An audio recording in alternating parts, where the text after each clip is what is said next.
Hello, Namaskar. I'm Preeti Prakash. Today we are discussing a controversy that has left many Indians scratching their heads. Just a few days back, an official from the Ministry of External Affairs stated that a passport should not be treated as conclusive proof of citizenship.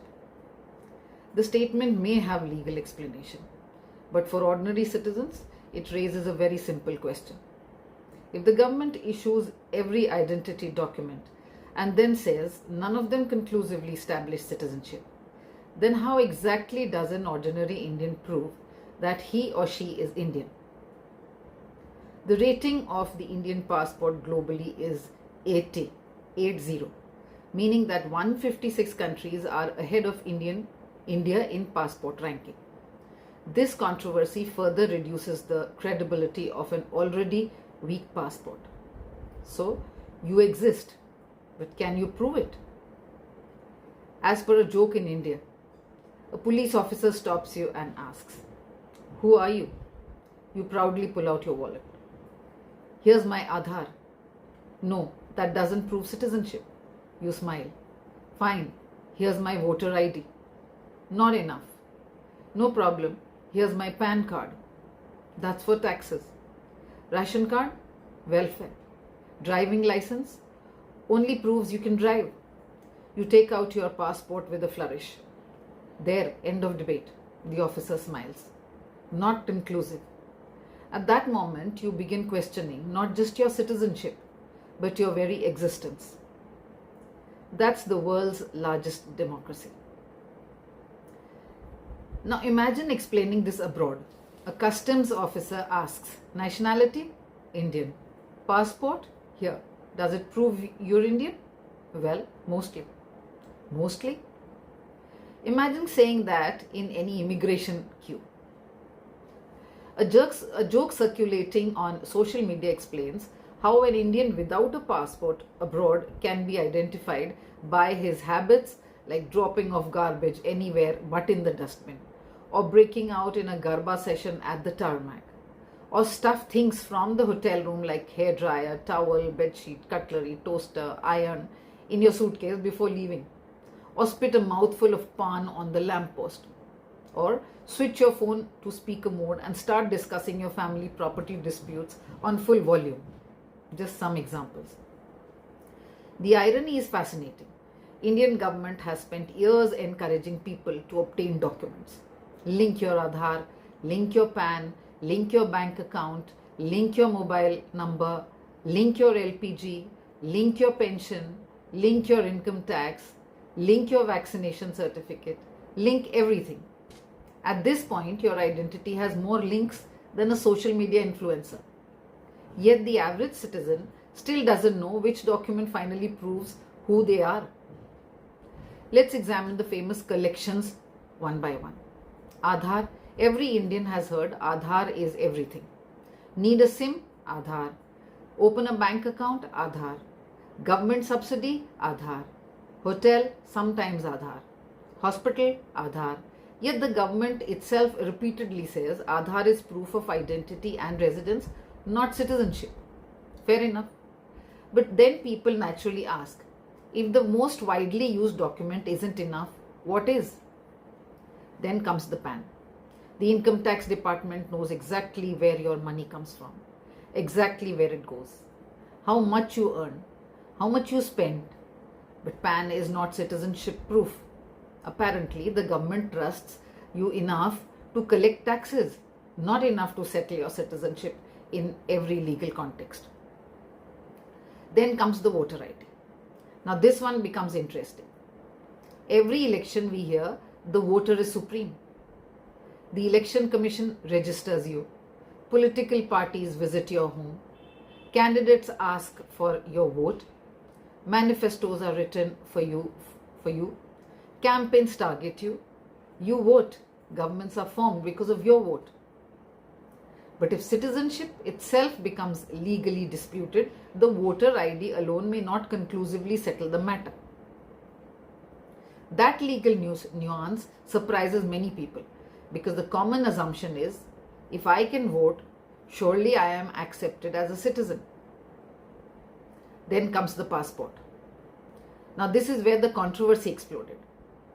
Think about the process: police verification, document verification, background checks, central government issues the passport, the national emblem, the Republic of India, the request to foreign governments to permit the bearer safe passage.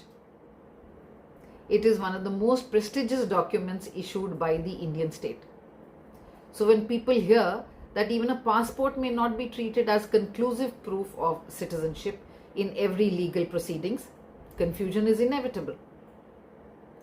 The legal distinction may make sense inside a courtroom, but outside the courtroom, it sounds astonishing. This is where governments often underestimate public communication. Legal language is one thing, but public understanding is another. When officials use technical legal phrases without explaining the context, people hear something very different. The law may say, this document is not conclusive proof. The public hears, this document is worthless. Those are completely different messages. The real issue here isn't merely documentation. It is certainty. Every citizen should know exactly which documents establish what: identity, residence, tax status, voting eligibility, citizenship, travel. There should be no confusion. Instead, India has created a documentation ecosystem where every card solves one problem while creating another question. It almost resembles a video game. No electricity? Collect card number 1. Need gas subsidy? Card number 2. Need passport? Card number 3. Need taxation? Card number 4. Need voting? Card number 5. Need citizenship? Number 6. And so on. The bureaucracy sometimes resembles an escape room. Every door requires another certificate. Every certificate requires another document. And that document requires 2 witnesses. Those witnesses require their own documents. Eventually, everyone proves everyone else's identity. Yet no one feels entirely certain about their own. This uncertainty becomes especially important for ordinary people. Not lawyers, not retired judges, not bureaucrats, and not politicians. The common citizen. A farmer, a school teacher, a shopkeeper, a migrant worker, a student going abroad. They simply want to know, what should I keep safely in my cupboard? What documents should my children preserve? If tomorrow someone questions my citizenship, what exactly will the government ask me to produce? That answer should be crystal clear. Perhaps this controversy teaches an important lesson. Governments should communicate legal distinctions far more carefully. If a passport is ordinarily accepted as evidence of citizenship for travel and administration, but not necessarily conclusive in every legal dispute, say exactly that. Explain the difference.